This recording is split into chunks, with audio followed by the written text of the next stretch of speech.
성공과 건진의 신공을 합친 것보다 강적이다. 아, 이종호가 뭔가 얘기하면 그게 현실이 되는군요. 저런 신공은 처음 봤어. 이번에 녹취록에 드러난 것만 보더라도 아니 어떻게 이런 걸 다 맞출 수 있느냐라는 생각을 좀 하셨나 보네요. 아니 내가 군사 전문가 군사 문제만 30년 이상 다뤄왔는데 예. 저로서는 범접할 수 없는 신공이에요. 뭐 장관 교체라든지 장관 교체, 언론에 나지도 않은 걸 딱딱 맞추진 않나. 예. 또 저 삼부토건, 예. 그거 뭐 이제 이 씨가 말하고 나니까 나흘 뒤에 정부가 재건 지원 사업을 발표해가지고 예. 주가가 4배 폭등하질 않나. 네. 또 뭐 사성 장군이 해병돼서 나온다는 거는 그 누구도 생각 못했던 건데. 예. 그게 그 이듬해 6개월 후에 정부 발표가 날 거라는 거를 딱딱 맞추지 않나. 아니 그러니까 대통령 공약이라고 인지한다 손 치더라도 시기까지 그렇게 언급해가지고 딱 맞출 건. 아니 그거 원래 불가능한 공약이었어요. 네. 또 실제로 4월에 발표하고 안 됐어. 발표를 정확히 예상한 거야. 올해 4월이었잖아요. 네. 그죠? 네. 나 군사 전문가 이제 명함 떼야 되겠어. 진짜 열등감 생겨 못 살겠어 내가 지금. 30년 쌓아놓은 내 신공이 저 사람한테는 범접이 안 돼. 그러니까요. 의원님이 못 맞출 예견하기도 힘들 만한 것들을 그 시기에 이미 작년부터 알고 있었다는 거니까. 왜? 얼마나 놀랄 노짜입니까? 이거는 뭐 기절할 기자예요. 예, 놀랄 노짜, 기절할 기자다. 예. 근데 뭐 저희 방송에서도 많이 얘기해 주셨고 이제 다른 방송에서도 이제 워낙에 활약이 두드러지시다 보니까 사실은 선 공개, 김종대 의원 입을 통해서 선 공개된 내용이 뭐 한 몇 주 몇 달 있다가 바로바로 공개되는 것들이, 그러니까 단독 보도로 나오는 것들이 너무 많아서 사실 이번에도 이 JTBC, MBC 한겨레 녹취록 보도를 보고 나서 이거 김종대 전 의원께서 약간 맥락상은 이미 좀 어느 정도 이쪽 저쪽에 이종호라는 인물이라든지 이 멋쟁 해병 카톡방에 등장하는 인물들의 면면, 그리고 앞으로 이제 이런 전개 방향으로 나아갈 거다라고 예견해 주신 게 얼추 들어맞는 것 같아서요. 그러니까 제가 한 2달 전에 그때 경향TV에 해병대 예비역들의 작은 모임 하나가 전직 청와대 경호처 직원도 있고 그 기업인도 포함되어 있는데 이 단체가 사실 모임이죠. 비공식적인 단체가 로비 세력으로 의심된다는 발언을 했어요. 그게 한 2달 전입니다. 그리고 이 사건은 성공한 로비 사건으로 인사 로비 사건으로 얘기한 거는 아예 연초부터 제가 그렇게 얘기를 했고 모든 정황을 봤을 때 이거는 공직자가 아닌 배후 세력이 따로 있다. 그리고 부부 특검이 될 거다. 부부 특검. 이런 이야기를 했거든요. 분명히 아웃라인은 제가 잡은 건 맞아요. 근데 막상 녹취록을 보니까 언론에 공개된 녹취록을 보니까 대충 짐작하고 수상하다 요랬던 내용이 실제로 너무 충격적이고 단순히 최해병 사건에 대한 개입과 임성근 사단장에 대한 로비뿐만이 아니라 다른 분야, 예컨대 군 인사라든가 어떤 그 국가의 국제 지원 사업에 대한 어떤 거라든지 이런 데 대한 정보력까지 이렇게 뛰어날 줄은 생각지도 못했다. 그랬는데 이제 결국은 블랙펄 이종호 씨 말대로 다 되더라. 그 뒤에 녹취록에 나온 대로 보니까 현실화가 되더라. 이 정도 정보력이면은 주가 조작하던 시절의 이종호가 아니다. 이건 주가 조작이 필요가 없죠. 충분히 정부가 뭘 할지를 알고 그 정보력을 갖고 있는데 왜 주가를 조작합니까? 미리 사놓기만 하면 되지. 그냥 따라서 올라갈 건데. 이건 또 정부가 하는 일인데. 그렇죠. 그러니까 이건 주가 조작조차도 할 필요가 없지. 이런 정도의 예측력이나 정보력이라. 그래서 그 천공이 뜬구름 잡듯이 양지에서 죽비로 내려치는 어떤 태양의 신공이라면 이분은 음지에서 이끼처럼 퍼지는 일종의 어떤 내공이다. 이번에 그 녹취록 보도가 나고 나서 관련자들 반박하는 거 다 보셨잖아요. 그때 무너지더라고. 이 제 반박이 너무 좀 이성적인 반박이라기보다는 이건 누가 들어도 의심스러운 반박들을 많이 해서 당황한 걸까? 이런 약간 느낌이 들었거든요. 의원님은 어떻게 생각하세요? 뭐 임성근, 특히 이종호, 대통령실 이런 반박들이 그리 합리나 이성에 가깝진 않다고 보여져요. 그러니까 이게 기습적으로 게릴라처럼 기사가 나가다 보니까 예. 여기서 이제 그 천하의 이종호 씨도 예. 당황을 한 것 같은데 예. 우선 자신이 말한 게 어떤 내용이 공수처에 넘어갔는지를 다 기억을 순간적으로 못한 것 같아요. 그렇죠. 네. 네. 아니 이게 작년 7월부터 녹취록이거든요. 예. 그럼 1년 됐잖아요. 예. 1년 전 전화한 걸 어떻게 기억해? 그러니까요. 그것도 한두 통이랑 기억하지만 수없이 많은데. 예. 그러다 보니까 무슨 허점이 드러났느냐? 예. 자기는 그 제보자 C 변호사한테 전화를 받았지 내가 한 적 없다.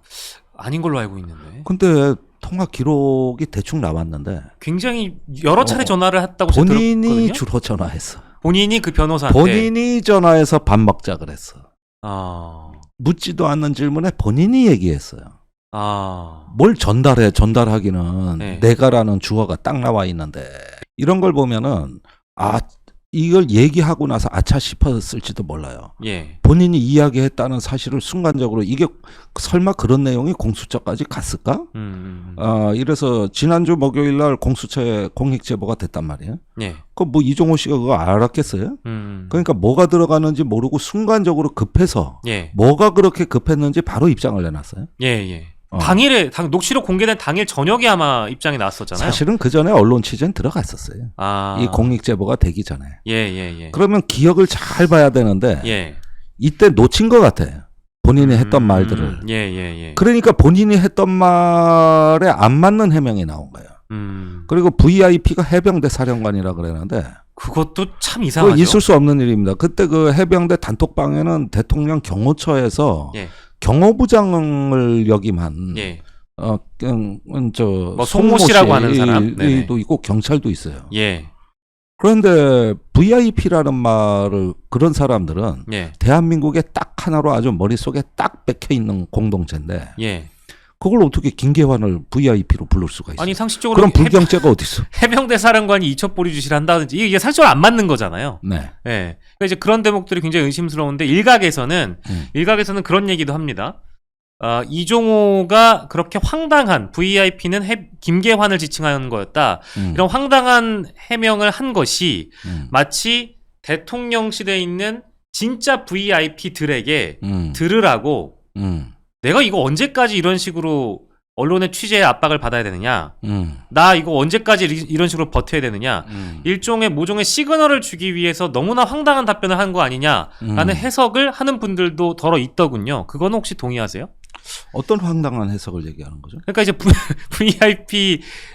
VIP를 김계환 해병대 사령관이라고 지칭한 것이 사실은 VIP라고 하면 누구나 대통령실에 있는 분들이라고 다들 인식을 할 텐데 황당한 해명을 함으로 인해서 내가 이렇게까지 노력하고 있다라는 것을 누군가에게 보여주기 위함이다. 이제 이런 얘기인 것 같아요. 어떻게 생각하세요? 그런 해석은?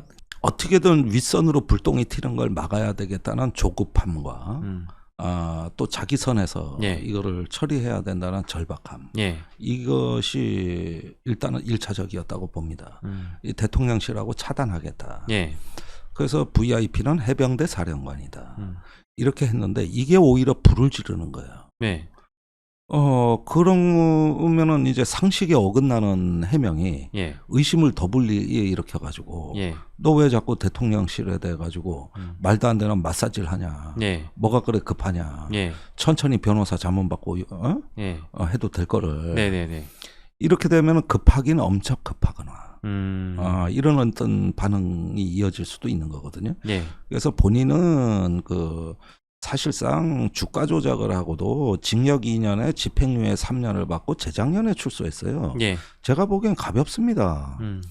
주가 조작의 주포이자 공범인데. 네네. 그런데 어쩌면은 이게 윤석열 정부에서 이루어진 판결이기 때문에 예. 이 정부에 대한 보온 의식도 있을 수 있고 또 이게 잘못돼서 그 주가 조작에 대한 특검 여론이 높아지게 되면 예. 이제 본인뿐만 아니라 대통령 영부인한테도 예. 심각한 영향을 줄 수 있기 때문에 겁이 났던 거 아니냐. 예. 이런 생각도 하다 보니까 이걸 차분하고 냉정하게 정리해서 대응책을 강구했어야 되는데 갑자기 어린애가 된 것 같은. 아니 누가 이 말을 믿으란 얘기야? 그렇죠. 이종호도 그렇지만 사실 근데 임성근 사단장도 제가 그 김정민 변호사, 김규현 변호사나 김정민 변호사 측으로 들은 얘기에 의하자면 임성근 사단장이 법리적으로는 엄청나게 뭐 많은 준비를 하고 뭐 답변서 같은 거 보면 몇백 페이지가 넘는다는 거 아니에요? 네. 근데 임성근 사단장도 이번에 그 답변을 한 걸 보면 뭐 시기의 문제를 삼아서 나를 구해줄 그 대화 내용이 나올 시기가 아니었다라고 얘기를 하는데 과거의 얘기를 이미 통화에서는 하고 있는데 그거를 마치 시기 문제로 삼는다는 것도 저는 그 반박이라는 것이 이것도 이성적이지 못하다. 임성근이 왜 이러지라는 생각을 저는 했거든요. 그 대목은 어떻게 보셨어요? 자긴 모른다 그러면 그만이지. 그런데 로비라는 게 이게 수사 중이냐, 수사가 끝나고 해병대 사령관한테 수사단이 보고한 작년 7월 28일이냐 아니면 그때부터 왜 대통령이 경로한 7월 31일까지의 사흘간이냐 이런 부분들에 대해서는 아무도 모르는 겁니다. 아마도 임 사단장이 가장 본인의 그 사단장 자리 유지에 불안감을 느끼던 시기는 해병대 수사단이 마무리가 되던 국면부터 대통령 경로까지 이 기간이 아닌가 보여지는데 이거는 최대한 확장해서 보면 한 일주일 됩니다. 이럴 때 이제 본인은 억울하다 이런 어떤 반응을 주변에 얘기할 수도 있는 거고 그게 뭐 꼭 로비는 아니라 할지라도 그 저기 뭐냐 그냥 본인이 하소연을 할 수도 있는 거거든요. 그러니까 이거 우리가 구해주자 이래가지고 외곽에선 뛸 수도 있는 거죠. 이럴 경우에는 임 전 사단장이 직접 로비했다고 보기에는 어려운 거죠. 그런데 이종호는 자기가 로비를 했다고 얘기를 하고 있는 거거든요. 지금. 그렇죠. 본인 입으로 얘기를 했으니까요. 본인이 개입했다 그랬잖아. 개입이란 표현도 쓰죠. 개입해서 일이 커졌다. 그게 올해 그 MBC에 공개된 녹취록에 따르자면 내가 괜히 개입했다 이제 이런 워딩이 나오는 거죠. 그래서 일이 오히려 커졌다는 거 아니에요. 그때 그냥 임성근 사의 표명할 때 놔둘 걸. 괜히 개입해서 돌려 세워가지고. 이게 작년 8월에서 9월경으로 이어질 때 그 임성근이 뭐 임성근이가 성근이가 이라면서 심지어 그 XX도 나옵니다. 성근이 이 XX가 그 저기 저 뭐냐 사의 표명을 했길래 내가 절대 그러지 말라 그랬다. VIP한테 풀어놓겠다 내가. 뭘 푼다는 얘기인지 몰라도 풀어놓겠다 그러면서 만류했다. 그러면은 이게 작년 9월, 8, 9월 하고 올해 3, 4월 하고 기간이 6개월 이상 경과됐는데 그 사이에 허풍을 떨고 자기 과시를 하는 몽상가의 경우에는 말이 앞뒤가 안 맞는다든가 뭐가 팩트가 안 맞을 수도 있는데 이 관심이 일관되게 유지되고 앞뒤 말이 맞거든. 이게 어떻게 허풍이냐고. 그래서 나는 이종호 씨는 허풍쟁이가 아니고 몽상가도 아니다. 오히려 치밀하고 전략적이며 신속하고 빠르다. 정확하다 그리고 이런 사람이니까 저 정도 돈 버는 실력이 있지. 그게 아무나 되는 거예요, 그게? 김종대 의원께서도 놀라실 정도로 이종호 씨의 어떤 전망 예견 이게 다 맞아 떨어진 거니까 이종호 씨에게만 좀 집중을 해보자면 어쨌든 주가 조작 범이잖아요. 실형을 받은 거고 집행유예 기간이었고 근데 3부 토건에 대해서 어제 뭐 방송에서 그 의원께서도 말씀하신 걸로 알고 있습니다. 그러니까 3부 내일 체크하고의 3부는 3부 토건이 맞다 라고 말씀을 하신 거잖아요. 그렇죠. 근데 그거 말고 더 있다 이런 얘기도 거기 뭐 I사, L사 뭐 이런 사업 얘기들이 쭉 나오는데 그 중에 3부 토건이 있더라.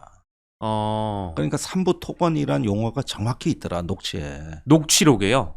그게 아직 언론에 등장은 안 했는데 그건 어제 제가 제일 먼저 밝힌 거고. 그러니까 다시 그 사건을 정리해 드리자면 해병 카톡방이 이제 그 대화가 오고 간 게 작년 5월 13일이에요. 그때 맨 마지막에 이종호 씨가 3부 내일 체크하고 이랬거든요. 그러니까 3부가 그때 뭘 말하는 거냐고 뭐 여러 가지 의혹들이 나왔고 3부 토건 아니냐 그랬었단 말이에요. 근데 이 5월 13일에서 이틀 뒤에 우크라이나의 젤렌스키 대통령 부인이 한국에 와서 예. 김건희 여사하고 여사 정상회담을 합니다. 예, 기억납니다. 그리고 또 이틀이 지난 5월 17일에 예. 정부가 그 우크라이나 재건 지원 사업을 발표하거든요. 예. 이날이 삼부토건 주가가 이제 본격적인 폭등이 시작한 시작점이에요. 예. 그리고 7월에 우크라이나에 윤석열 대통령이 갑니다. 예. 온통 이땐 삼부토건 세상이었어요. 네네네. 난 그것도 희한해. 대한민국에 그 재건 지원 사업에 뭐 참여할 토건 업체 세고 셌거든. 예.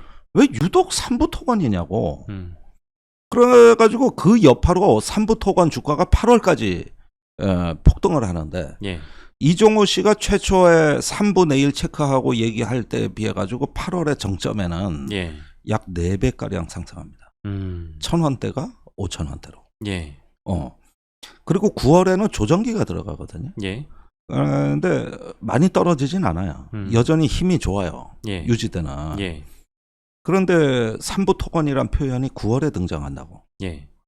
그러면 5월에 등장하고 9월에 등장하는데 예. 앞뒤에 있는데 그 사이에 일어난 일이 뭐냐 하면 여태 설명드린 예. 삼부토건의 폭등 사태라고. 그렇습니다. 그러니까 이게 삼부토건 얘기가 자연스럽게 예. 이게 삼부토건이라는 게 나올 수 있는 거고 예. 이거는 뭔가 대통령실의 동향을 알고 있었던 거 아니냐 이런 의혹을 가질만 하다 이거예요. 예. 그것만 있었던 것도 아니고 아까 엘사라고 그러셨고 또 아이사라고 그러셨나요? 거긴 뭐 기업 인수 관련된 거고 해서 조금 경우가 다른데 예. 뭐 다 주가와 연동돼 있을지 모르죠. 그럼 뭐 당연히 그런데 이제 카톡방에 삼부가 나오니까 그걸 집중해서 보자. 예, 예. 이렇게 되니까 이상하잖아. 그렇죠. 어떻게 국방장관 바뀌는 것도 언론보다 먼저 알고 해병대 사성장군 발표한다는 것도 언론보다 먼저 알고 예. 삼부토건도 그러냐고. 그러면 이 이제 카톡방이나 녹취록을 통해서 등장한 기업과 관련된 정보라든지 뭐 주가와 관련된 정보들이 이 것만 있었던 것은 아니라고 우리가 충분히 유추할 수도 있는 거네요. 상상의 나라를 펴본다면? 그건 모르죠. 그러나 이제 어떤 그 주가 동향, 기업 인수 이런 기업 정보 이런 부분에 대해 가지고 사업하는 사람으로서 관심이 있는 건 당연한 거 아니겠어요? 예. 그리고 왜 저렇게 정보력이 좋냐고. 이거는 부처 차원에서 할 수 있는 얘기가 아닙니다. 대부분 대통령실 정보라고 봐야 돼요. 예. 뭐 장관 바뀐다는 게 뭐 그렇죠. 대통령 권한 대통령만 하는 거니까. 사성 장군도 국군 통수권자 권한이죠. 그렇죠. 그리고 실제 그때 발표가 대통령실에서 검토하고 있다고 보도가 나왔는데. 예, 예.